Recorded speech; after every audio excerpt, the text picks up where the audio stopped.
For a lot of our participants who've been with us through this journey, welcome back. For a lot of people who are joining us for the first time, warm welcome to this series of web samvads we've been having. Very interesting contemplative dialogue around topics, around issues very critical for us to deal with during organization life cycles, during organization work. So we've been doing this series of what we call web samvads. We started off with the idea of what are the competencies required to deal with such crisis as one of the first ones. We then did one with Sridhar where we spoke about creativity that's required to handle during these crises. We did a whole series of 3 of them around women leadership issues in organizations. And today we'll be talking about a topic called Saptaswara. So I'm not going to get too deep into it. Our panelists will speak about it.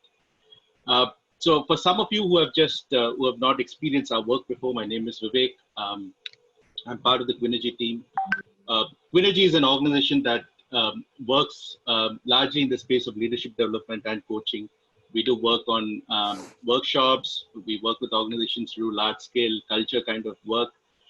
The fundamental work that we do is all built around the idea of Indic wisdom, contemporary Indic wisdom. And for some of us who've been here through this journey, you'd have realized that one of the underlying themes that we've been talking about through the entire series of Web Samvads is the need for us to master our inner core, right? And when you were there for some of the other conversations, you'd have realized that even dealing with women-related leadership issues, either it was an inner constraint that we had to get rid of, or it was about tapping into a deeper inner resource that we had that we had not availed before.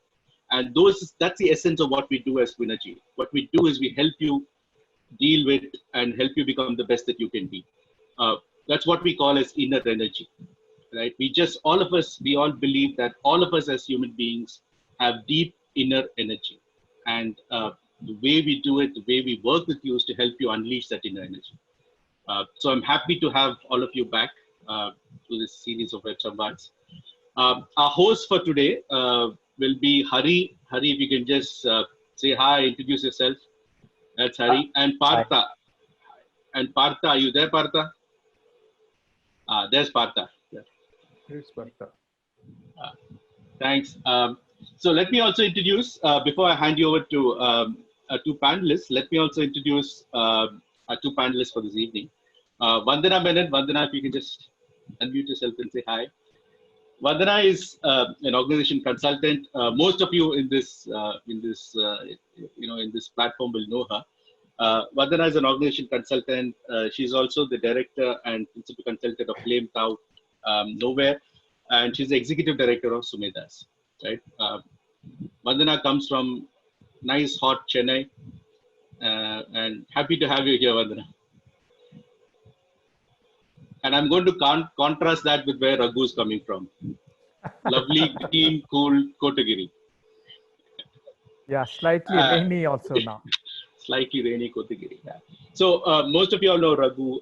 Raghu is a Antaranga Yoga Ashan. He's an organization consultant. He's also the co-founder of Quinergy Leadership Academy that I belong to.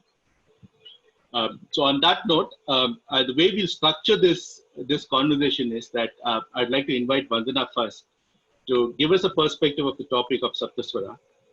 She'll share what it's about and what are some of the, and also before I forget, let me also thank you for all the questions that you've sent in before the webinar. I've handed over some of the questions to Vandana, so she'll touch about some of that into our initial conversations. Then I will hand you over to Hari, who will then take you through a reflective exercise, and we'll come back and continue the conversation like we've been doing before, a conversation between Raghu and Vandana. So on that note, over to you, Vandana.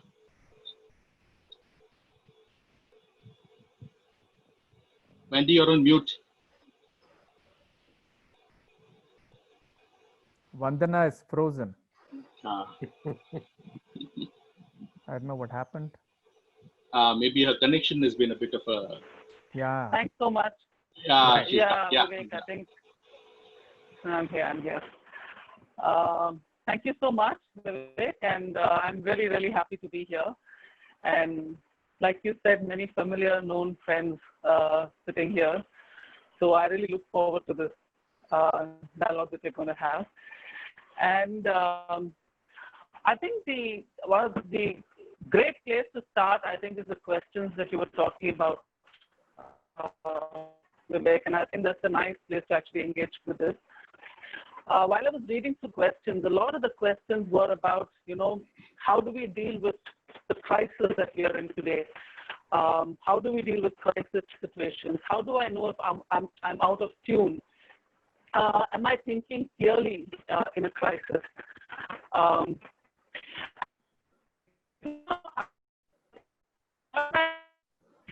So these are great questions.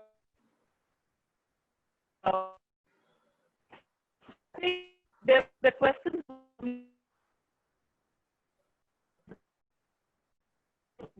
response.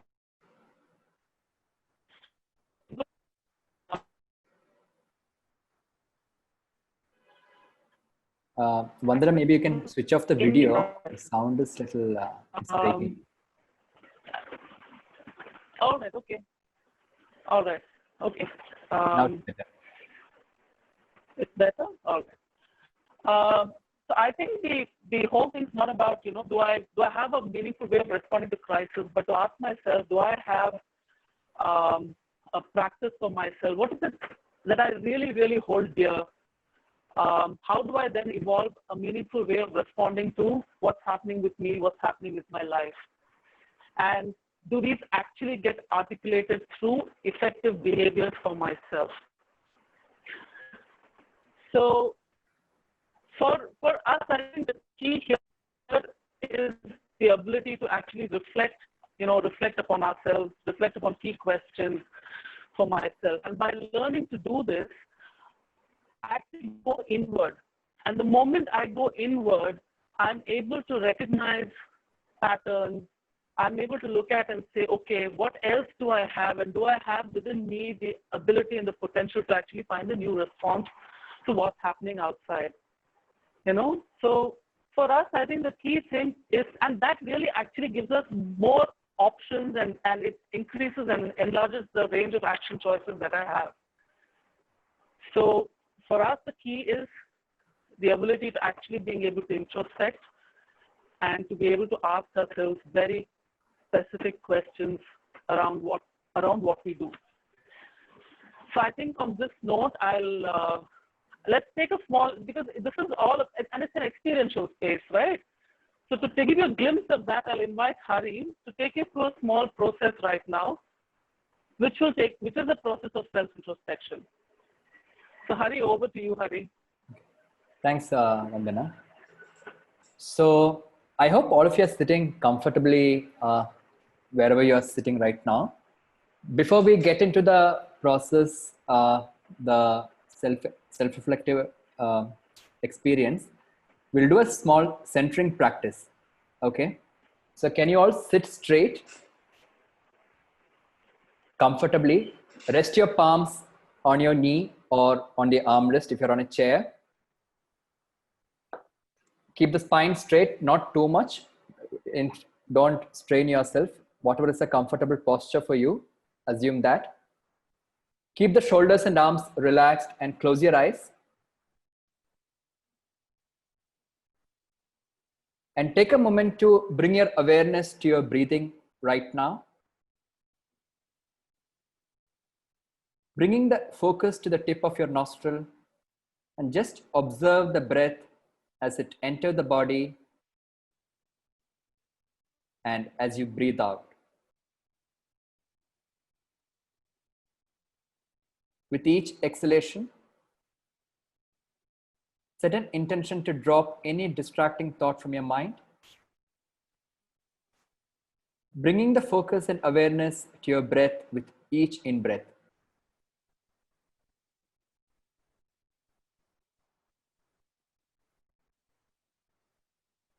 If you find your mind wandering away, gently bring it back to the path of the breath.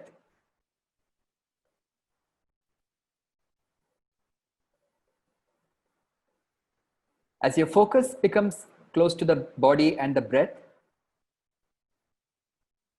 Keeping the inhale free, start drawing the lower abdomen slightly in and up, extending your exhale, emptying that breath completely as you breathe out. Make sure the breath is comfortable. Do not strain yourself. Inhale freely into the chest. And as you breathe out, gently extend your exhale, drawing the lower abdomen in and up. Relax your chest. Breathe out, allowing the mind to be completely relaxed. Continue this for a few more breaths. Allowing the inhale to enter on its own. Extend your exhale, completely emptying the breath as you breathe out.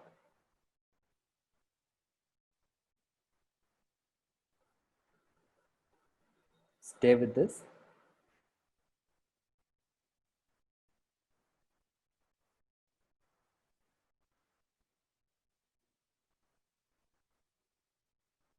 And set an intention in your mind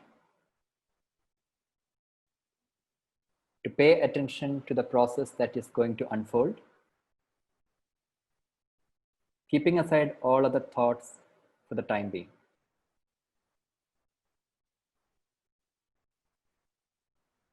When you feel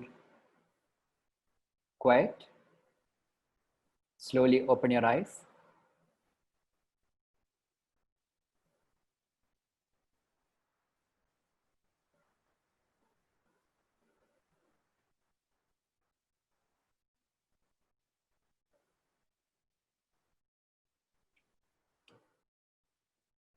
Okay, I hope all of you are able to see my screen, the slide. So what we're going to do right now is, Vandana just shared how this process is a self-reflective process. And what we are inviting all of you to join in right now is to just pay attention to the evocations that come to you as we introduce certain questions for reflecting. Okay, so if you have a notebook or a pen by the side, you can keep it to make notes, or if you find it more comfortable to type it out on your laptop, that's also fine. So what is it that is driving me in my work or in my life today? Just take a moment to stay with this question. And as you reflect on this question, pay attention to what is getting evoked in your mind. What in my life or the workspace, what is it that drives me?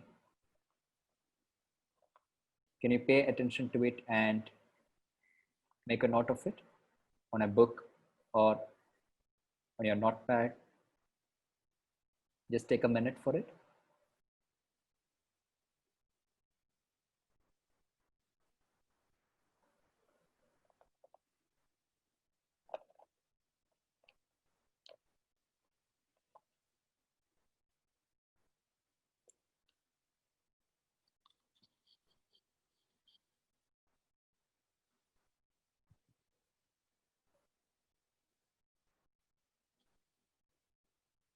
If you're able to get in touch with the evocations and make a note of it right now, we'll go to the next step. Just look at 3 months back. A lot has changed right now, right? The lockdown happened, a lot of things happened. As I look back 3 months behind, 3 months before, can I relook at what is it that drove me in my work or my life at that point? If you find there are certain things that are similar, same, some things that have shifted, see what comes up in your mind as you stay with this question.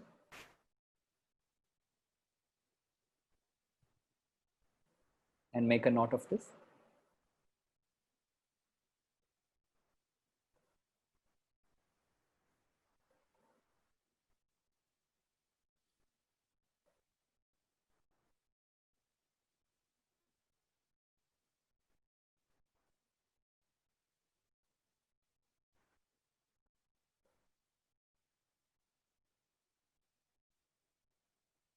Can we take a step back and go back in time a little bit more? Look at 2 years back. As I look back 2 years ago, what do I see as the driving force in my work, in my life? What is it that drove me? Just connect to that time and space and see what comes up for you.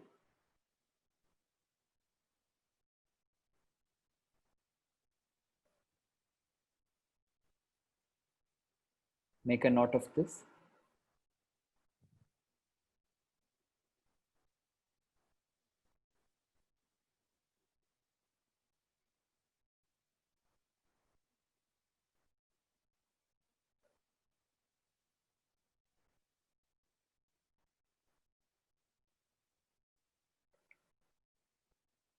If you're able to get in touch with this, can we go back in time a little bit more? 5 years ago, 5 years back, as I look at myself, my life, my work, what am I getting in touch with as the thing that drove me in this space?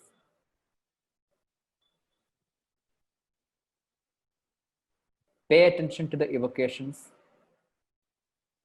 Note it down.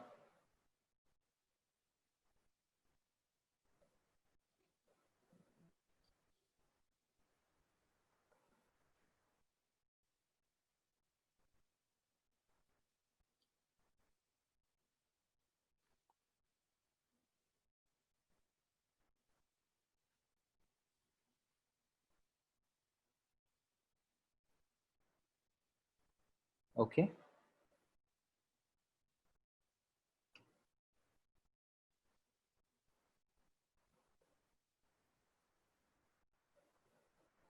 Now, as I get in touch with these evocations, when I look at what is it that drove me in my life or work today, 3 months back, 2 years ago, and 5 years ago, am I able to notice certain patterns with respect to when is it that I experienced a sense of growth, or what were the moments when I really experienced a certain sense of inner delight?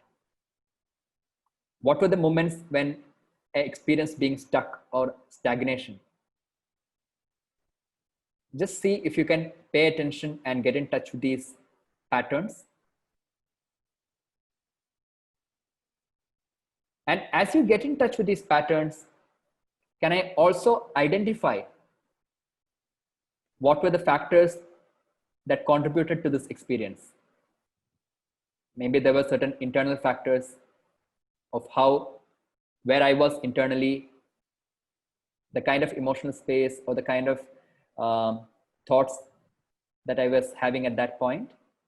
Look at what factors influenced this experience, what contributed to this pattern internally and externally. See if you can make those connections.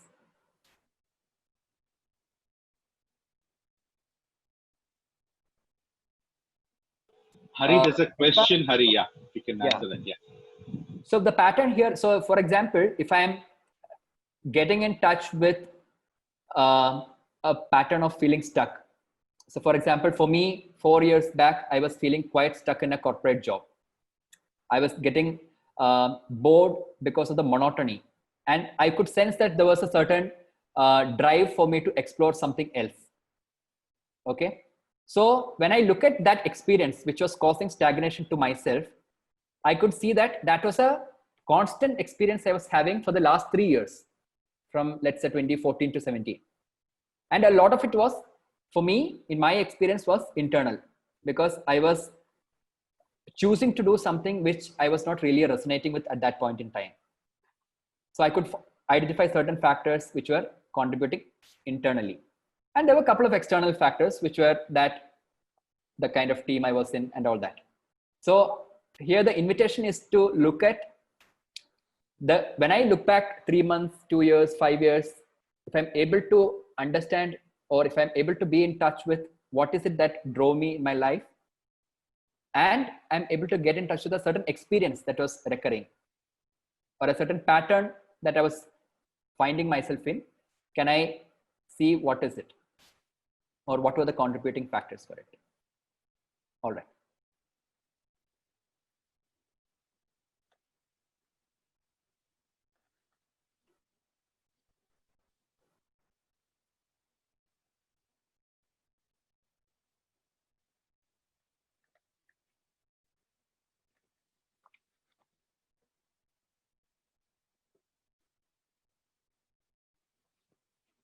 Anybody needs more time?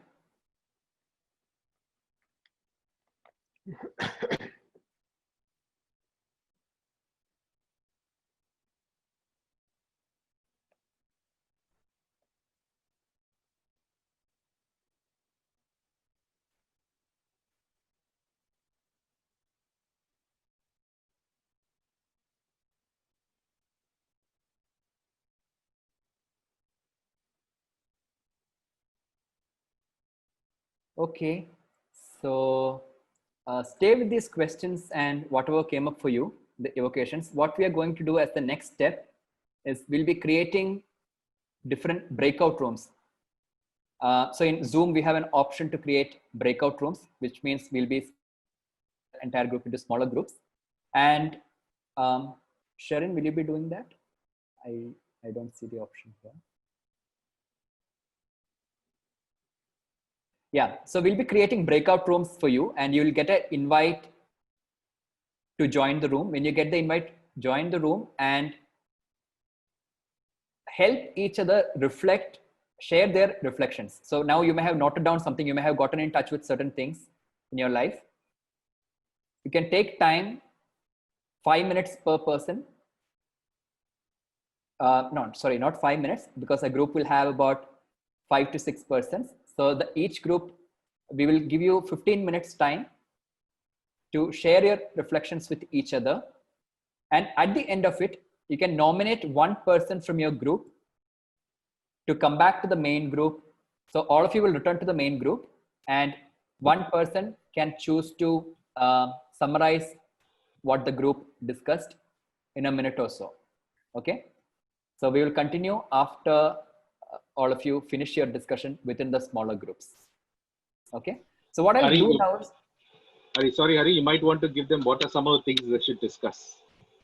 So you had the questions right now, right? What are the things that drove me today, 3 months back, 2 years back, 5 years back, and the patterns that you may have gotten in touch with, right? So okay, 1 minute, I'll just give Sharon host access.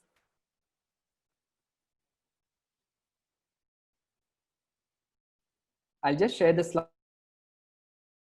Share. So this is the question that you'll be reflecting and sharing within the group. 1, whether what has got me up to here, is it enough to take me to where I want to be in the future? Okay. And as I look at my past and what drove me in my life in the past and today, can I also envisage or look at what is the future that I wish to create for myself?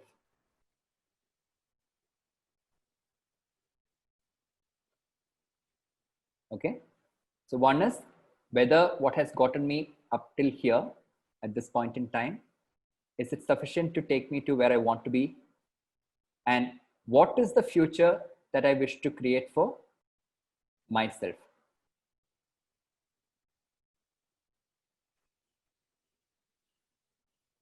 So you can reflect on this.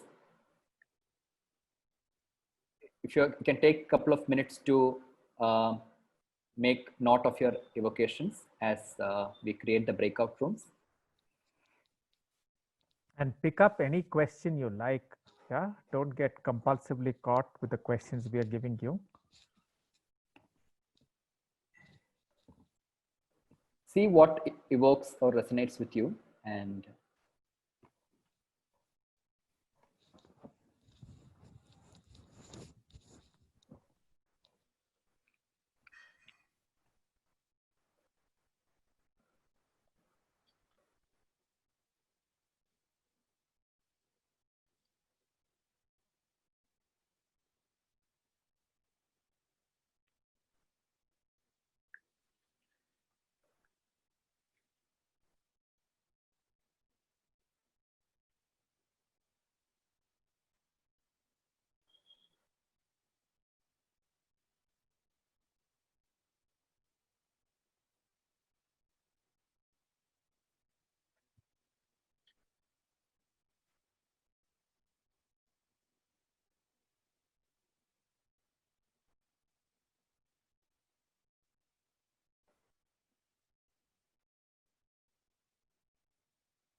take a minute more.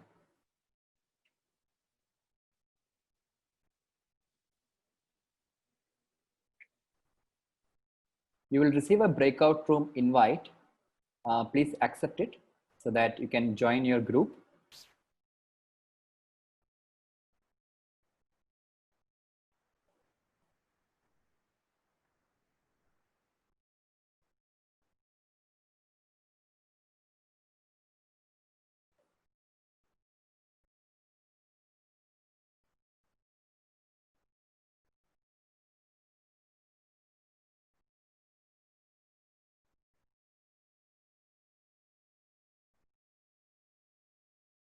Welcome back, everyone. Hope you had a good reflective session in your groups. So as we mentioned earlier, you can nominate one person from each group to summarize your reflections and share it with the larger group. Who would like to go first?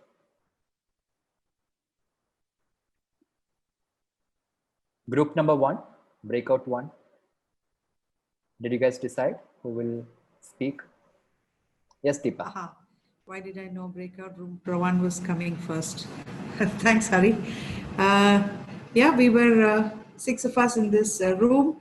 It was a very insightful conversation, and some of the sharing, no particular order. And this is what came out from the group. For one of the participants, it was a false sense of conception of identity that got her here. And she felt that this is obviously not going to get her to where she'd like to be. And she's looking to create new paths and pave new grounds for herself. And that's the kind of future that she'd like to look for herself. Another pattern observed was that the pattern was that she was being driven by someone else's notion of herself, living someone else's belief. And therefore, what she'd like to create as a future for herself is more discovery and give expression to her true self. For another participant, it was greater awareness, also a shared thought, greater awareness as an individual, and continue with this discovery to see what lies ahead. Another observation was there had been a lot of personal growth until before this lockdown. He was looking to free himself more, achieving more on the work front. And so what he sees for himself in the future is carve out a more, pardon my dog, would like to carve out a more financially secure future in spite of lockdown restrictions. We had another observation from a participant who was on a journey of healing, a heroine's journey, and therefore creation and conversation is what got her here and will definitely get her forward. She is actually grateful to this lockdown that has allowed her to connect with peers internationally. And that's a summary of what this group discussed. Thanks. Thank you, Deepa.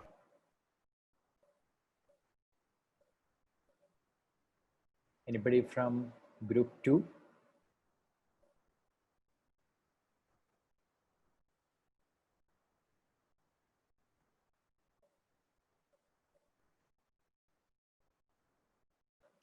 Kranti.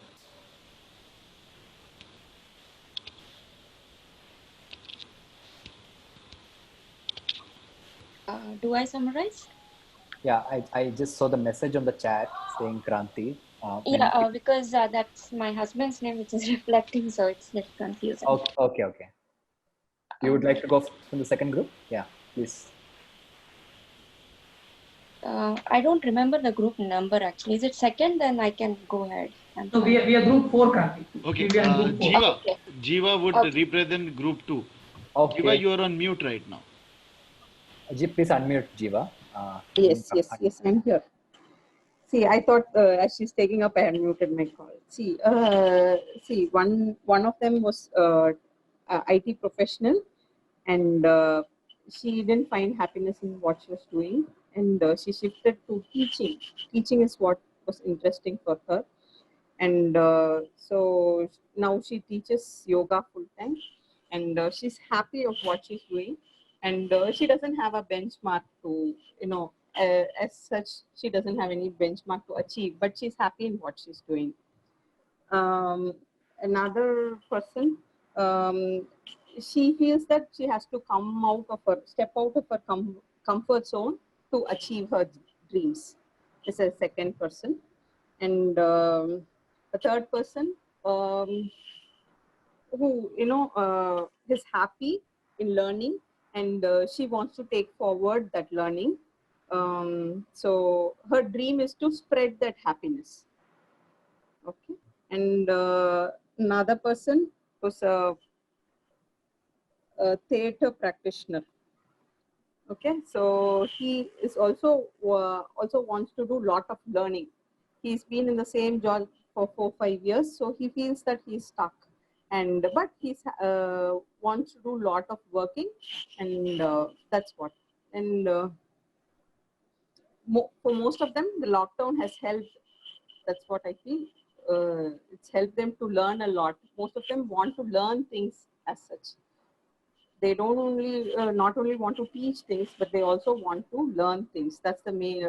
All of us have the same idea. Most of us, at least in the group, 5 of us in the group. So most of us like learning things and also teaching. Predominantly, they also want to learn. So one last person. So again, she's in the path but she's still not happy with what she's doing. So she thinks that she has to put in a lot of effort or find the right way to reach her dreams. That's all. Thank you. Thank you, Jiva. Thanks for sharing.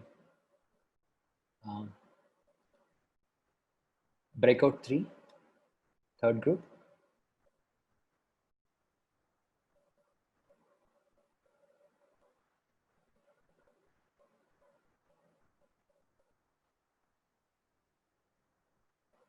They seem to be saying pehle aap, yaar.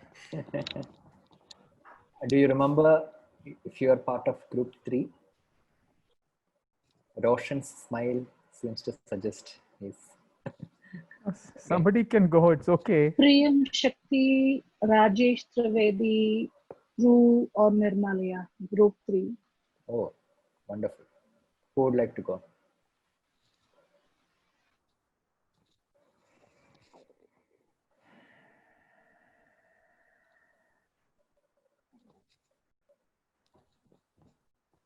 Nobody from that group wants to say anything. Rajesh, please unmute. Okay, Rajesh is speaking. Rajesh, are you speaking? Yeah. Please unmute. Okay. So we had a wonderful combination of equal number of male and female. So beautiful discussion initiated in this group. Mainly focus was reprioritizing. It's also looking at what is the priority in life now, especially when the discussion started around expiry date of, we all come with the expiry date. So what are the priorities we have in life now? So long-term planning would be very something which we can't imagine immediately. So expiry date brings us to basic thing or minimalism of life, essentials of life, which becomes the highest priority. Also, what is going to drive future would be the leap of faith. And that's where we're discussing leap of faith. Can I belong to some group or a set of people? So like, for example, we discuss about, especially the female set of people who are looking for a family as a belonging. And, the male, and which include me, were looking for professional achievements, which can give you a sense of satisfaction. So this was discussed. And also we spoke about what is my relationship with myself and with others. That's changing priority, changing equation. That's we discuss about it. And personally, I felt my priority or my stagnation, which I felt at this point of time, need to be changed. I need to revisit, what is stagnating me and what can give me achievement. So these are all broad topics, and any person from the group would like to add can add also. Thank you, Rajesh. Quite well summarized. Thanks for sharing.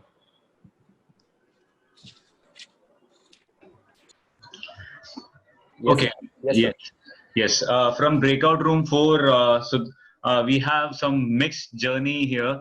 So I would like to go sequence wise the way people spoke. So first, like Satish spoke how his journey has been from outward to inward, how it has been more about understanding self and then understanding others. So he believes that understanding self will lead to. Oh, so I'm sorry. I think I'm not able. I should not take names. I'm so sorry. Yeah, don't take. Ah, Just share the depends gist on the of what. person. It's okay. Yeah. Sorry, It's I'm so okay. sorry. It's okay. We're not going to do anything with knowing who said what. Yeah. So don't worry. Okay. So the journey has been from knowing self and then helping out others. Only once we know self, then only we will be able to help others. So there were other people also who had the similar thought process, and some were seeking validation from others that was prevailing in their life, maybe conscious or subconscious way. That was there, and some people wanted to express more in future, would like to be heard by others, and at the same time upscale their skill set to prevail in their industry, to excel in their industry, and some people had yoga as a medium to help in their family life, in their work life, and has been also a driving force to lead their life in a very positive way. Yeah. So this has been the journey of our group. Thank you, Roshan. Thank you for sharing. Hari, I'll just add one to Yes, what Roshan is beautifully expressing. So the common thread which we found in our group was either people have migrated from an outward journey to an inner journey, or they're not comfortable being in an outward journey. They were expressing that they're not happy with just being in the outward journey. So they're trying to figure things out. And the people who have started experiencing peace are the ones who started coming towards the inner journey. So that is the common thread which we have seen among the group. And people who are happy are someone who are doing what they like the most. Okay? So that is something which we had as a common thread. Thanks for adding that, Satish. Thank you. Okay, last group. Group number 5. Yes, Aditya. Yeah, we couldn't decide the speaker, but I can go. Our discussion happened where different opinions came in regarding those two questions. What happened earlier, will that take us, what we did earlier, will that take us to the future? So we had varied answers. Some told that yes, the decisions that they took will help them going forward in the same direction. And another comment came in where he said that the actions may change based on the situations and scenarios, but the goal, the ultimate purpose will still remain the same. And then another view was that, which is no, it will not, however we have come here, will not take us forward with the same actions. And the changes that are happening in us, outside or inside, is a learning process, is a never-ending learning process. And then regarding the second part, that what is the future that we see, that also that was more or less similar in our discussion, where we all seem to have something in store for us in future, and we are working towards that, and pretty much expecting to reach there with whatever actions that we are doing, or change of course of actions that will take us there. So somewhere that hope and that trust is there. And another thought was a surrender to the current uh, events, not only current events, like a complete surrender, a conscious surrender will take the person to the desired future. So pretty much that's it. And the ending was very nice, where I'm not worried about the future, very happy, doesn't matter what's outside. Inside it's always happy. Happiness comes from inside. So that was a very nice ending to our discussion. Wonderful. Thank you, Sudipta. Thanks for sharing. So great. So it was very good listening to all of you. Quite nice reflections and very evocative, actually. So what I'll do is I'll now hand this over to Vandana, and she'll be introducing the Saptaswara framework, and then I think Raghu and Vandana can take this forward. Vandana, you here? Yes, I'm here. Yeah. He has to be, man. No, I was not seeing in this gallery view. I was trying to find out where it is. Just let me know when when you want the slide. I'll share it. Yeah, I'm not right now immediately, please. But I was just while I was listening to everybody, and it was very nice to hear, what people were sharing. And I think I got in touch with, some of the questions that I have for myself as well, and things that have aided me in my own personal journey. So one, I heard about a wish to keep learning. And to me, that was extremely, extremely valuable, that I have a desire to continuously learn. And if I have to learn, what is it that I need to really, in a sense, let go of? Can I keep holding on to something and say I still want to learn? That I can't. So that was one thing I heard. The other thing I heard was, that this old version of me is not working. So who am I really? There's an old version. So there's a context in which I am in, and how do I make my life more meaningful in my current context, right? Can I define who I am for myself? Do I live by what other people say of me, or do I have an understanding of who am I? So key question here for me was, who am I? What's my context, right? The other thing, one more thing I heard this idea of a leap of faith and hope and trust. And I thought these were very beautiful words. And, for me, my leap of faith and hope and trust has actually come from having some practice for myself. That's what I really believe in. That if I really have some practice, some questions for myself, and if I'm going to really keep going inward and asking myself these questions, that I can actually take a leap of faith. So it's not just something that's blind, but I have something to actually rely on for myself. So that was the other thing. And some people spoke about a practice of yoga being a practice, as being something very, very helpful for them, and something that has really helped them look at relationships, look at their life context, their work context. And so for me, the whole idea of, becoming more aware of myself, really challenging my status quo, really fulfilling my potential. These are some of the voices, that I heard. I think if you can just show that there's a beautiful poem, I think, which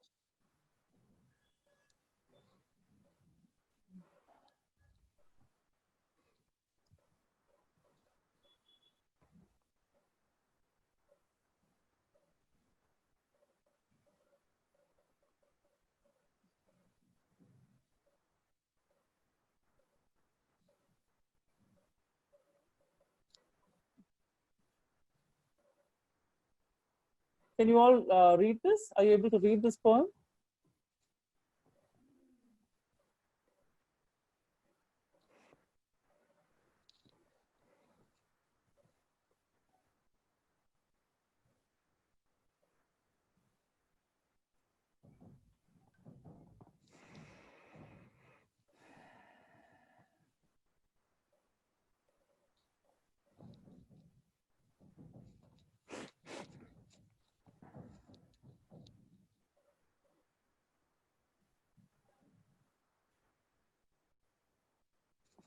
Vandana, do you want to tell them about the And story around this?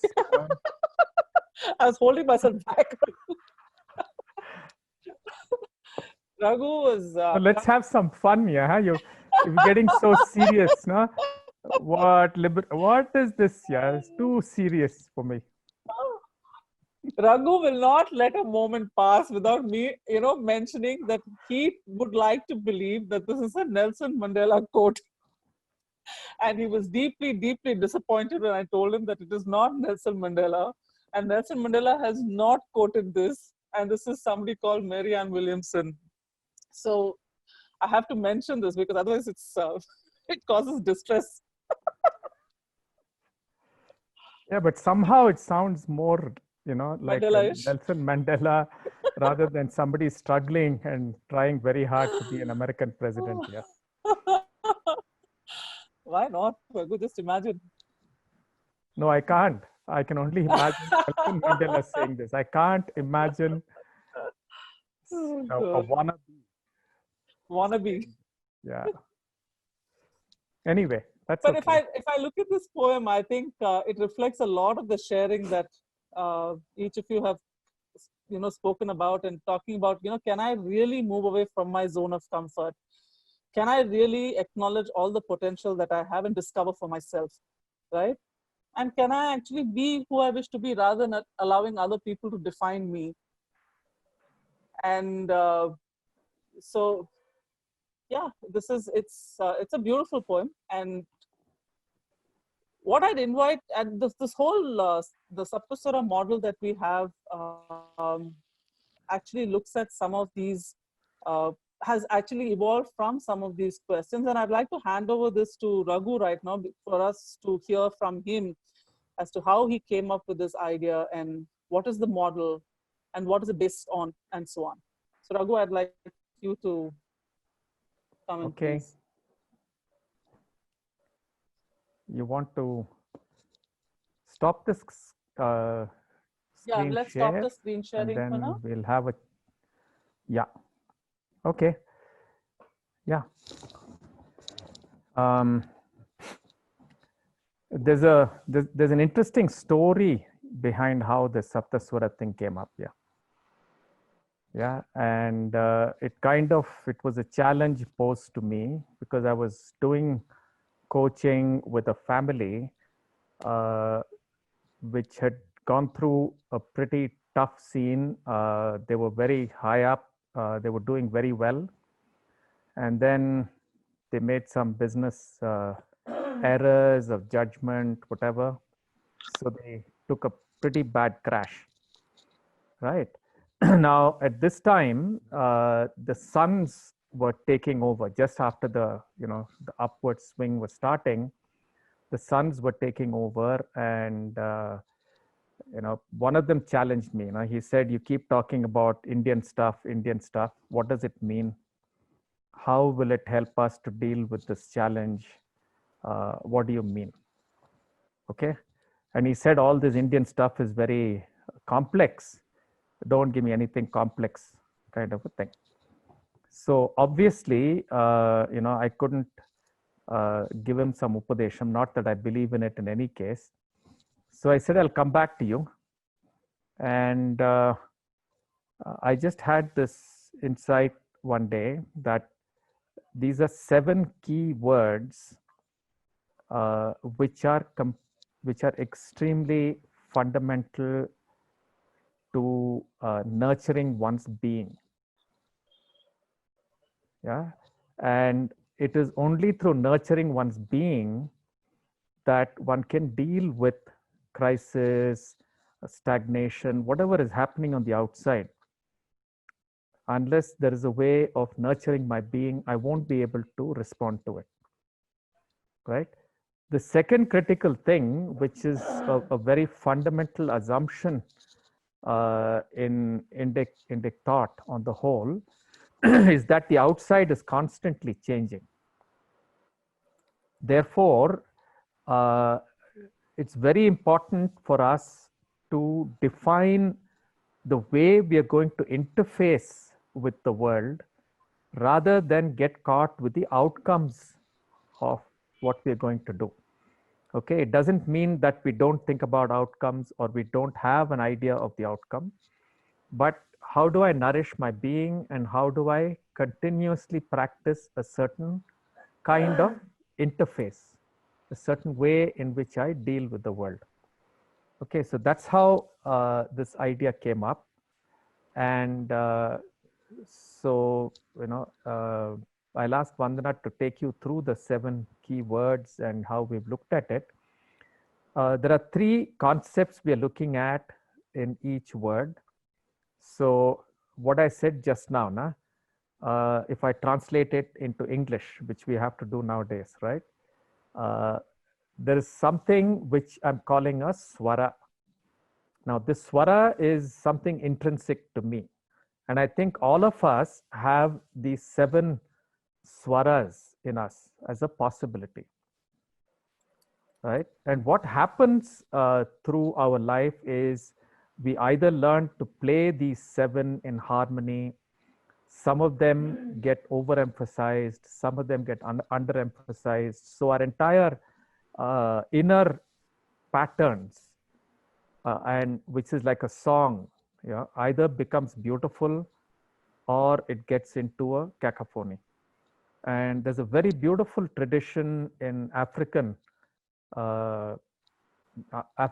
that talks about understanding your own song and discovering your own song and how do you build the song. The Australian Aborigines have this, many cultures have this idea of discovering your own inner rhythm, your own inner music, right? So these were some of the ideas that prompted me to look at these 7 words. And one of the things that struck me after I got this insight was that these 7 words actually also reflect our chakras in a very practical way. Okay, not like California, 7 chakras, 7 colors. That's completely bogus. But this is a much more pragmatic way of looking at how each level of one's being prompts a certain kind of interaction with the world. And can I nurture this inner being, literally? So when I'm talking about being, I'm not talking about something vague. I'm talking about 7 critical capabilities that we can awaken inside ourselves and how important these are, and finding the rhythm and harmony between these 7 is what is going to create a beautiful life, right? And this analogy is there in yoga also, where they talk about the person as a veena, and if the veena is not properly tuned, right, if it's too tightly tuned, it will break when there's a demand or the crisis. If it's not tuned properly, it's not going to produce music at all, right? And you have to tune it, yeah. And you have to, like a riyaz, you have to continuously play this instrument. So any of you who's interested in music, interested in musical instruments, if you just keep away your guitar for some time, it will not sound very good. It knows that it's been neglected types.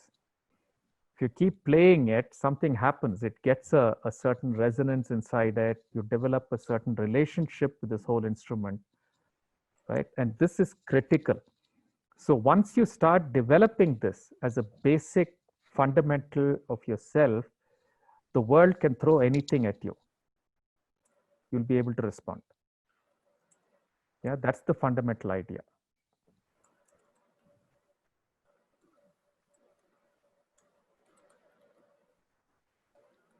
Yes, Vandana.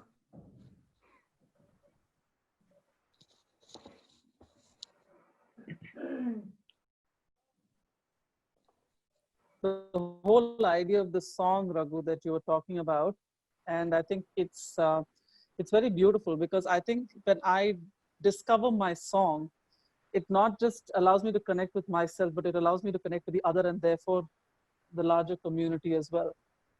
And so the ability to actually listen so deeply is, I think, a very, very beautiful idea. let's just quickly look at the 7 swaras. Hari, can you just put up the 7? Yeah.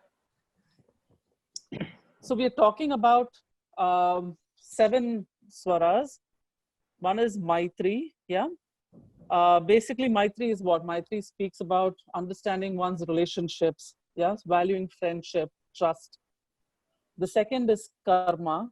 Karma is basically actions which are based on, that come out of courage, conviction, so value for action, being able to really ask a question saying, in doing what I'm doing, what am I really doing?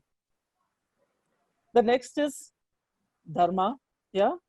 Dharma is that, am I able to do the right thing? Am I aware of the context, and is my action then relevant to the context that I'm in? The next is Jnana, right? Jnana is what? It's nothing but learning to continuously ask questions, to keep a sense of inquiry alive, to keep learning. So, to really value asking questions all the time of myself. The next is Ramya. Ramya is basically to be evocative, beauty, action that is really inspiring, joyous, right? Next is yoga. Yoga, which is, am I mindful? Am I aligned, to myself? Am I really aligned to my own beliefs, what I hold dearly for myself? Are my actions aligned, right? And the last is Abhyasa. Abhyasa is basically nothing but practice, continuous practice for myself and therefore for the larger collective. So that's to be able, if I talk about excellence, that's what it is, no? That can I keep at it all the time, practice, practice, and practice again. So these are the 7 swaras that Raghu was talking about. I think the idea was kind of to get a quick glimpse into some of this. We have about 10 minutes left. So shall we open this out for some questions? Yeah. Does it make sense? And yeah, is it whatever. sitting with what, Yeah, so the way to work with each of these swaras is to really understand what the word means to me. Yeah, so what I'm saying about the word is not very important. How do each of you understand the word? And second is, what kind of behaviors will reflect this meaning for yourself, right? And third is to be able to reflect and introspect. Yeah, just saying that I value this without asking myself, am I bringing it in to my life? Am I living this truth? Is a very important reflective question that you have to ask. Yeah. You want to stop the screen share and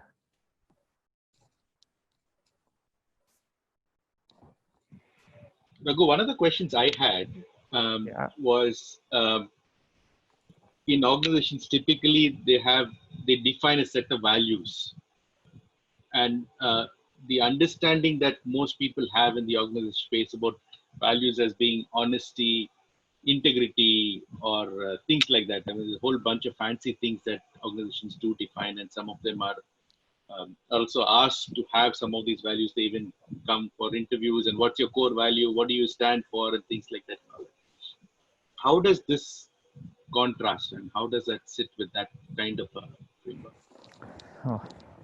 See, there are two things, Vivek. One is that, when you talk about values, it comes from a very dogmatic external idea of a defined practice, right? So you define to me what honesty is, this, that, and the other. I'm supposed to conform to it, right? So it builds conformity. I'll tell you a terrible, bad experience that I had.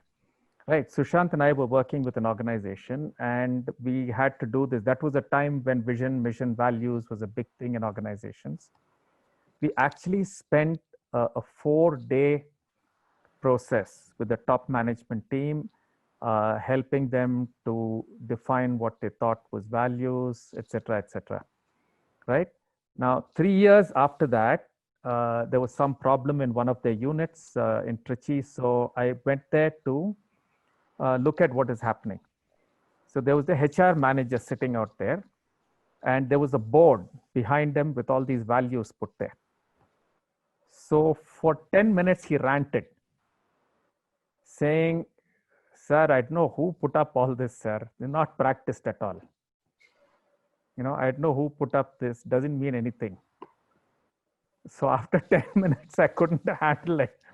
So I told him I was part of the scene that created this, right? So he felt extremely, a little bad that he had ranted in front of me, whatever.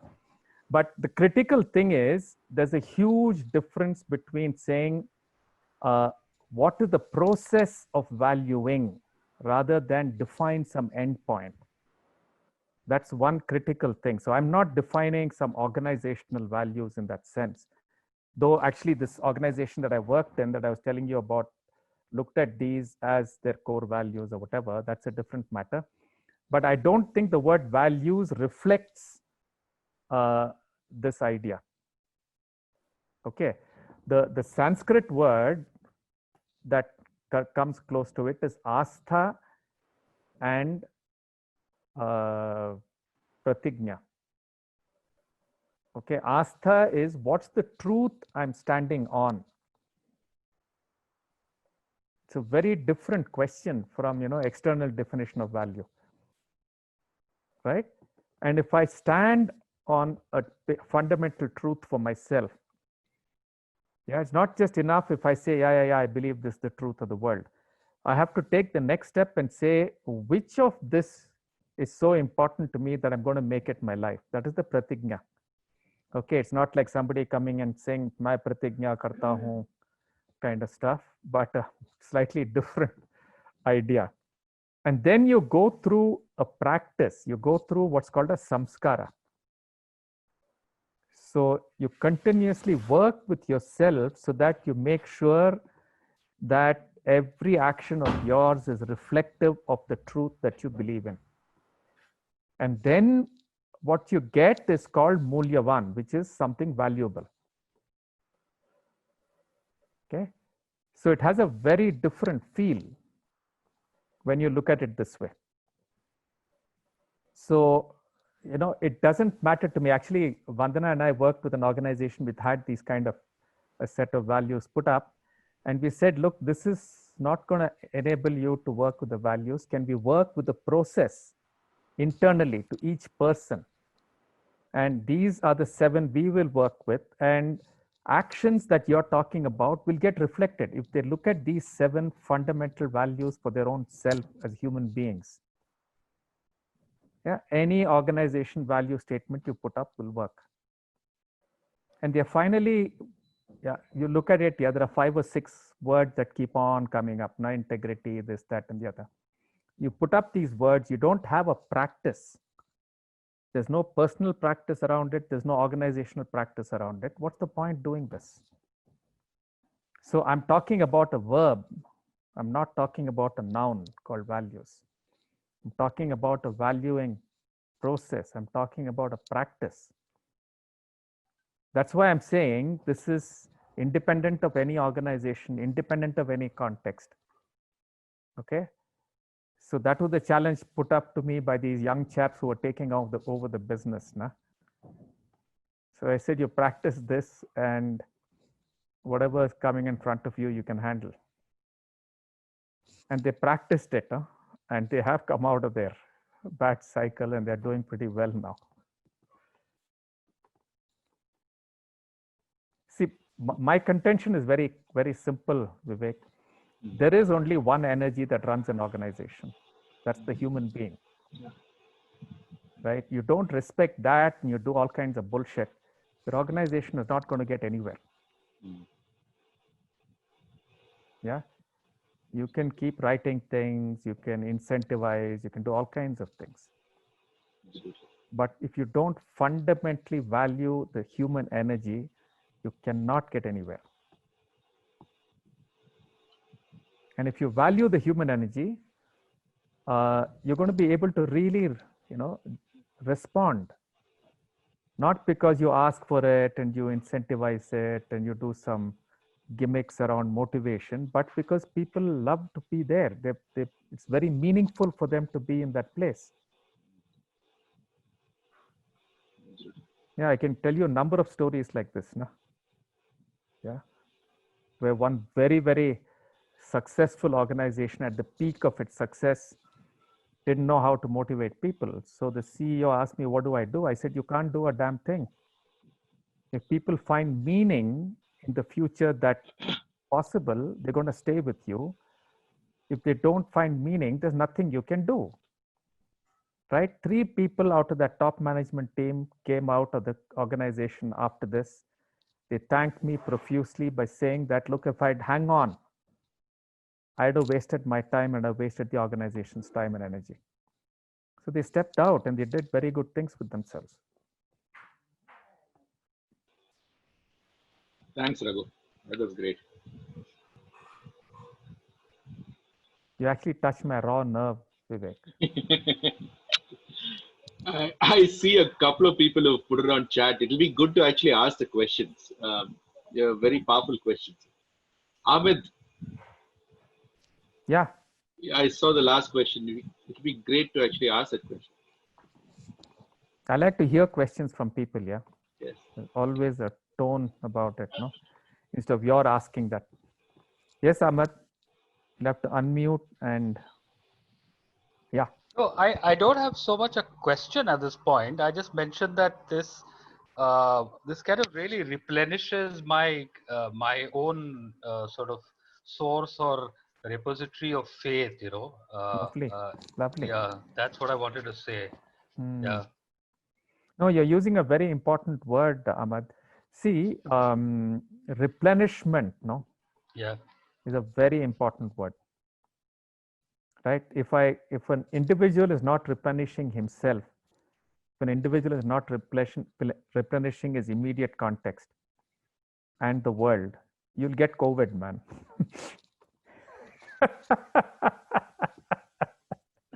Yeah, just look at it, no? COVID is just the accumulated non-replenishment of the earth. Fundamentally, that's all it is. Superb. You just keep taking, you don't replenish yourself, right? So how will you replenish the world, Ahmed?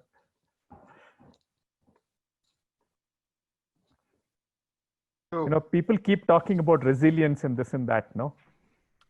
Fine, yeah, but fundamentally I have to value myself. I have to love myself and replenish it, like taking care of a little plant or something. I have to give it that little bit of water every day. I have to give it that little bit of air and whatever, sunlight and all of this so that it really grows beautifully. And I have to value my own growth like that, no? Then everything will happen around me. Yeah? It's unfortunate that people have been kind of brainwashed into looking at goals and achievement. Nah? Because even in English, nah, the word purpose does not mean goals. The word purpose actually has an offering kind of a dimension to it. I cannot have a purpose which is personal. The purpose of living like a tree or a plant or a flower has to be to offer to people. And it's very sad that many of these words, especially when they are used in management, take on very small meanings. They're huge, beautiful words. Things to pursue. Can I go next? Yes, please. So yeah, I'm Vinay here. Somehow I've always seen, at least in the last few years, what we've been doing. We're on our own journey now, in a journey of social entrepreneurship. We've seen our work itself as yoga. Lovely. So somehow I really love this framework. But I feel my center is yoga. So No, we're using these words slightly. See, I've actually taken these words from the Yoga Sutra. Sure. Right? Now, the slight difference between Abhyasa and yoga is that yoga is actually bringing all my energies, all my pranic forces to flow in a perfect way. So it has the thing of a personal practice. Okay. Whereas Abhyasa is a practice that is placed in a context, in society. So when you place your practice in a society, it becomes an Abhyasa. So that it is not, it is not personal anymore. That's the big difference. I would say the difference would be how others perceive me is Abhyasa and how I see myself is yoga. In the word that we have looked at, Vinay, we are taking others out of the question. Okay. It's my commitment to myself. It's my commitment to others around me. It's my commitment to my world. Okay.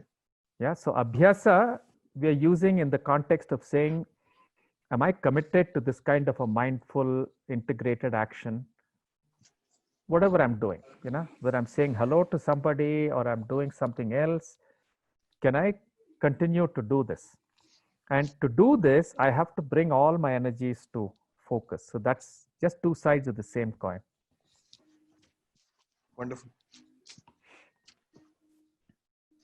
Thank you so much. Lovely answer. Actually, we had originally used the word sadhana. Then I took it to a mystic. I took this thing to a mystic. He said, come and see me tomorrow morning. So he placed, I had made a little workbook kind of a thing. He placed it there. I came next morning and he said, look, 6 words are correct. But Devi tells me you have to change the 7th word. So he said, sadhana is too open. Why don't you look for a word from Yoga Sutra? Obviously, I mean, Abhyasa was a clear other word. Fantastic, sir. The framework is just brilliant. Thanks. I've been able to relate to all of it. Yeah, great. Yeah, amazing. I actually ran it through some very big philosophers and all that, because I came up with this framework about 15, 20, not more than 20 years ago. And then I met Shanta Gandhi. I met some, people who, for some reason, it happened that I needed to talk to some of them. And all of them were asking this question, what is Indian? What is this? What is, the kind of questions that come up. No? So this was my stock answer to them. You understand these 7 words, you understand what is Indian. So I'm happy that you like it. Yeah.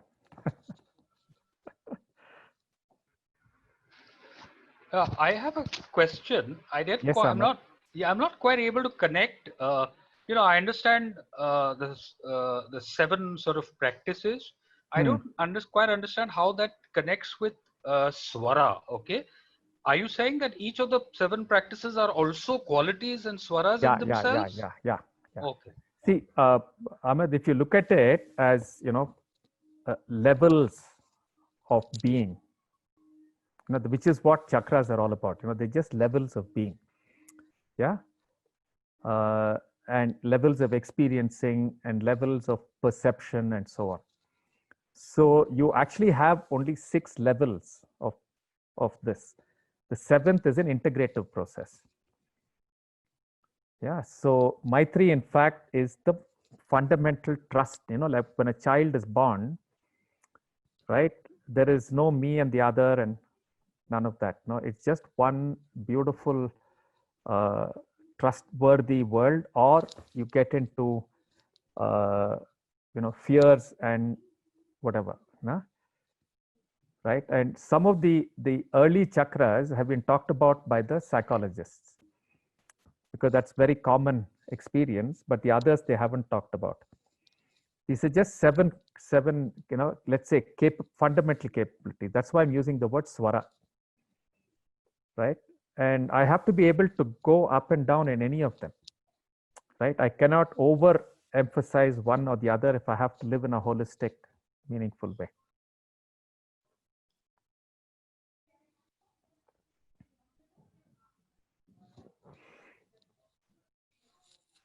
Raghu is more of a connectedness rather than a question. You know, when you spoke about the colors part of it initially, you said, you know, these are not colors. It reminded me of the spiral dynamics which is there. But I really like the way, because there is a natural harmony to it. You know, it talks about it. It doesn't require you to, you know, have a idea from outside, because it's within you. And you know, that's right. It's a beautiful harmony which comes, whether it's a single swara or all together, combined together. Because if harmony is not there, you are not in sync with what Absolutely. So beautiful. I Absolutely could relate it with it. Initially, I thought, is it a spiral dynamics kind of thing which it's kind of? See, Rajesh, when you look at things like spiral dynamics and all that, you also have to, you know, I mean, we'll get into another trip on this, but these guys don't own up to where they take things from here. True.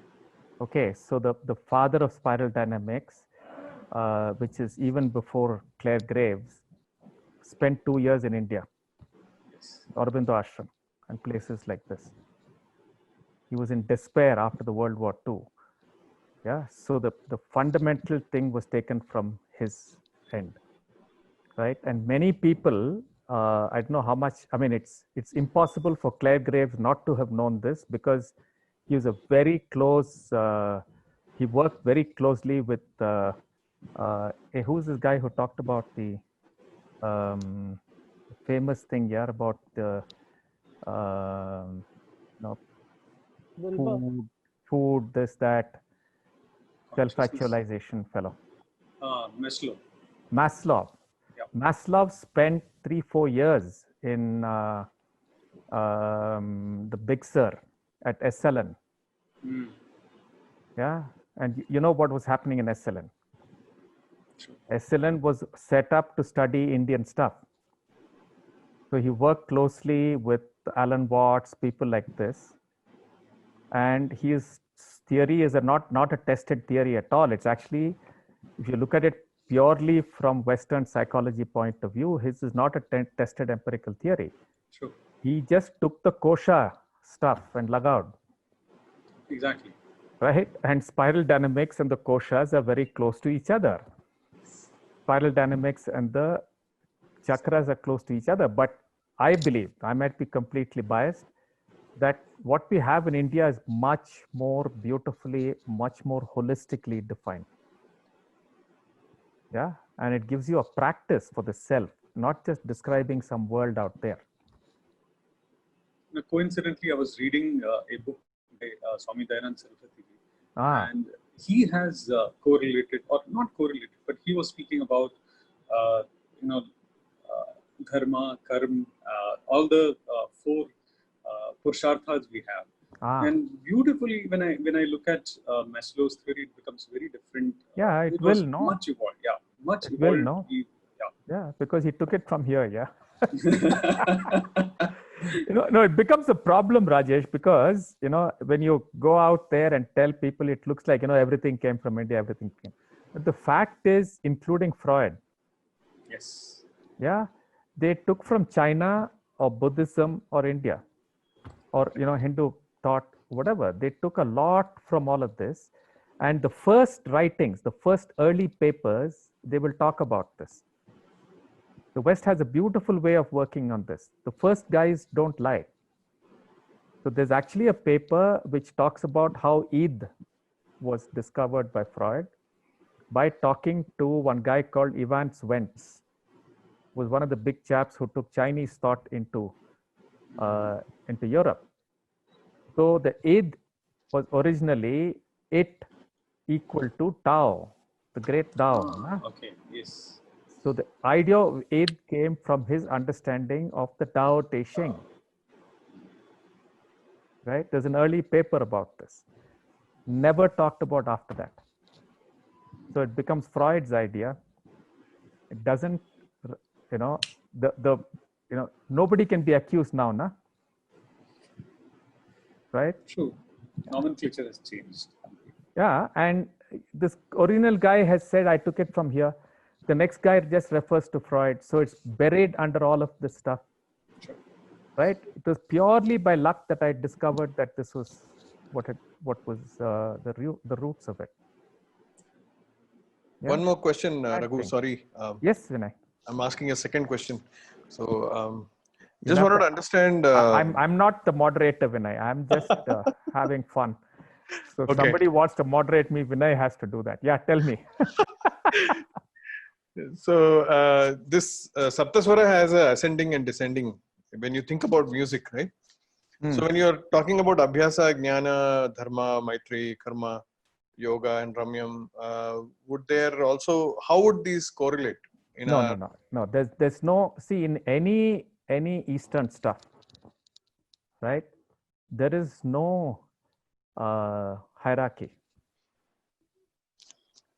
Okay. And if you look at Maslow's hierarchy very carefully, it doesn't work here. Yeah. I mean, people have sacrificed themselves for music when they haven't had food and so on. Now, there are hundreds of examples, like, I mean, Michelangelo, there's so many artists all over the world, scientists all over the world who have not cared for the so-called fundamentals and all that. So it's a questionable theory, right? Now, if you're into music, tell me which swara is more important than the other. We'll ask Sridhar to tell us this. He's a music freak. Now, which tone is more important? Which gamaka is more important? You got me. Yeah. Right? So different ragas are required for different contexts, right? If you're sad, you don't play an even more sad raga or whatever. You might play something else, right? So if I know my swaras, I'll know how to play. If I don't know my swaras, I can't play. It's as simple as that. And unfortunately, we don't spend enough time doing this tuning of the self, right?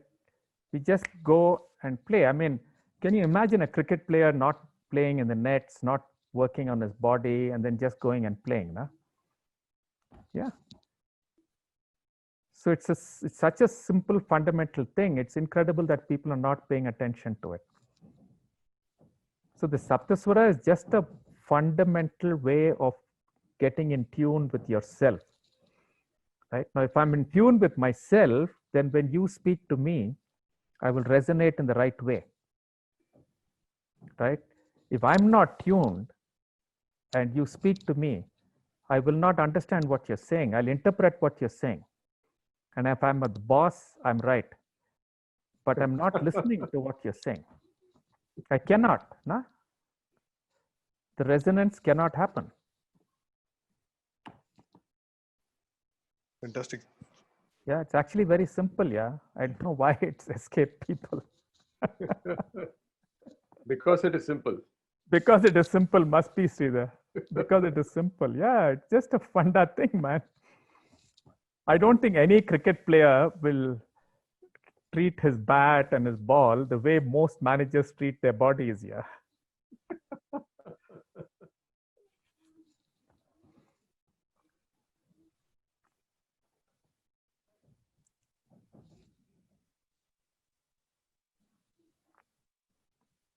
Yeah. Any other questions, or what do you want to do, Vivek?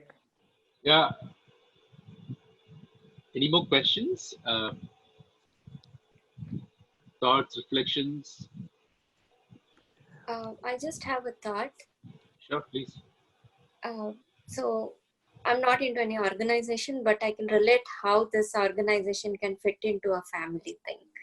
So I was really moved by looking into the value of being a human.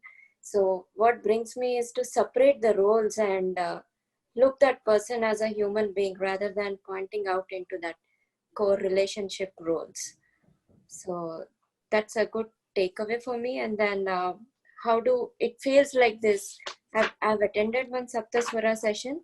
So all these things now, like I have attended long back, and now it feels like Abhyasa is the core thing which makes the marriage between other all components. Absolutely. And yeah, and I feel like Abhyasa is like how Raghu was mentioning, putting it out in the world, for me, it's like a newly wedded person. It could be male or female who just enters into that whole space, and all these things actually matters more into bringing that marriage between the whole life and the what is the essence of being a human actually.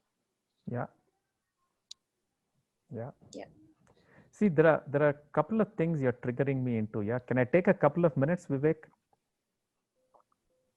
Yeah. Yeah, Raghu, sure. Yeah. See, one of the things that's been bothering me a hell of a lot, no, is what has happened to the Indian psyche when we have separated the world into family and business and organizations. No? And the reason it has happened is because we have imported the idea of an organization as though organizations only existed because the colonizing fellows came and created organizations. Yeah, people forget that they came here because we were a very, very rich country. We had flourishing organizations, we had whatever, yeah, that's why they came. But today, if you talk to anybody about an organization, immediately they think somehow the West owns it, right? Management is owned by Harvard and so on, yeah. I think this creates a huge problem in people, nah? And my own feeling is every time I go into an organization, and a lot of my work has been turning around sick organizations, like, you know, Parry Sugar was one of my first turnaround operations. There it was very, very clear. There are lots of Indians there, full of Indians. They've been ruled by the British Raj, and you can see the relics of Clive when you go to Parry Sugar. I used to stay in Clive's home where he actually lived in, you know, just outside there, this thing, yeah. I've actually lived in that room, which two cannons pointing out there and things like this, right? Now, the moment most of the top managers, especially the GM out there, owned up that he's a human being, an Indian, and he doesn't have to live up to the white models that he had internalized when he first got into the organization, the transformation was remarkable. It's unbelievable how much he shifted, and what he wrote a poem after that lab.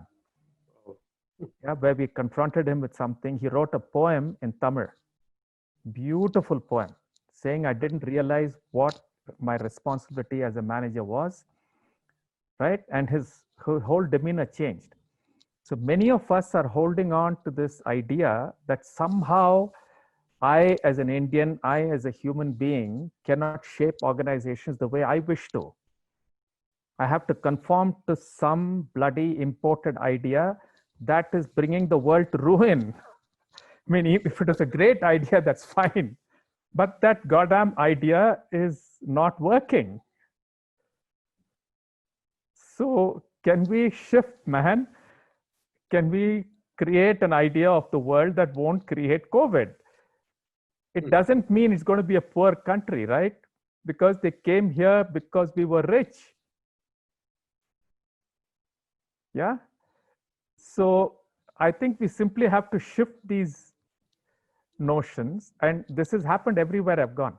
Government organizations, wherever. You just get the person to respect the fact of his own humanness, his own roots, and say, hey, man, the organization is simply what you put together, and incredible things happen. If they don't, they're still writing Angrezi in their mind,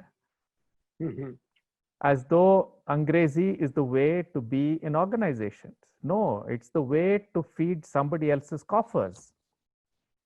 It's not the way to build an organization the way you think is meaningful for your life. Anyway. Passionate speech, Raghu. But Sridhar, that's been my experience from my first turnaround experience, Sridhar. Yeah, absolutely. Absolutely. Every time I've gone, I've simply helped that person respect himself, and his roots or whatever, and things have happened. And the guts to do that. We're getting some great. And some of the organizations have also supported me quite heavily, you know. Yeah. The CEOs have believed what I've said, so that's a good thing. Yeah. And actually, the moment I sense that in an organization they don't respect it, I don't work with them at all. I quietly give some stuff and get out. Yeah. Sorry. Yeah, no, absolutely great. We are well past our time. We have like 20 minutes overshot. Mindful, I know a few people dropped out as well, but I think we have, if it's okay with you, I'd like to stretch it for 5 minutes more. If it's okay with you. And probably we have time for one question more, and then I'd like really? Okay. Vandana and Raghu to kind of do the closing. So one question. Anybody going for it? Yeah. I just wrote a comment and I'm super charged by your discussion. It's very overwhelming. At the same time, I'm just wondering, why are we not integrating all this to our education? We are still very driven by the imperialistic fundamentalism and oppressive. I don't know what all words to use. When we work with children, it is a very highly oppressive system. And I wish if this all is integrated, we may not have people like you and me later, maybe, I don't know, to kind of all of us. So any thoughts on that, and how can we take it back to schools and children? It's a very big question. Yeah. I don't think I have a quick answer for it. I feel very sad about this, but the questions are all political now. The question you're asking is actually a political question. It goes back to what happened in the turn of the independence. If you want to feel, terrible about it, read Dharampal Ji's book called The Beautiful Tree. If you haven't read it, just read it. That tells you what happened at that time and why we are stuck with the kind of education we are stuck with. Yeah. Yeah, it is a sad thing.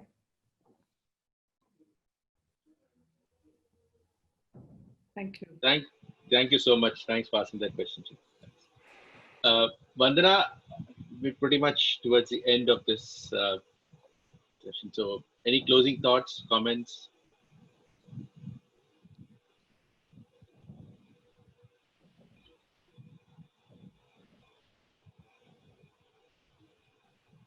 Where is Vandana?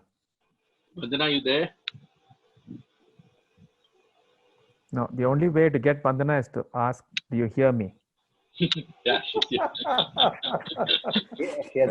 here. It's a code word. You're on mute, Vandana. We can't hear you. We still can't hear you. Our audio is not connected yet.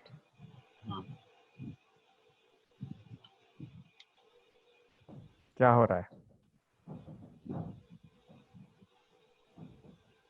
We can't hear you. We still can't hear you, Andy. Yeah.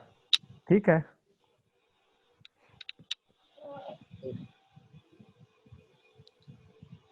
Raghu, any closing thoughts while we wait for? Practice, man. Trust yourself and practice. So Vivek, you can't be worse off than imitating something that doesn't mean a damn thing to you. Yeah. And if you trust yourself and you practice, you will find your path. There's no way out. You might hurt your knees, but you'll find your way, man. But if you don't trust yourself, you're going to be stuck in a foreign box.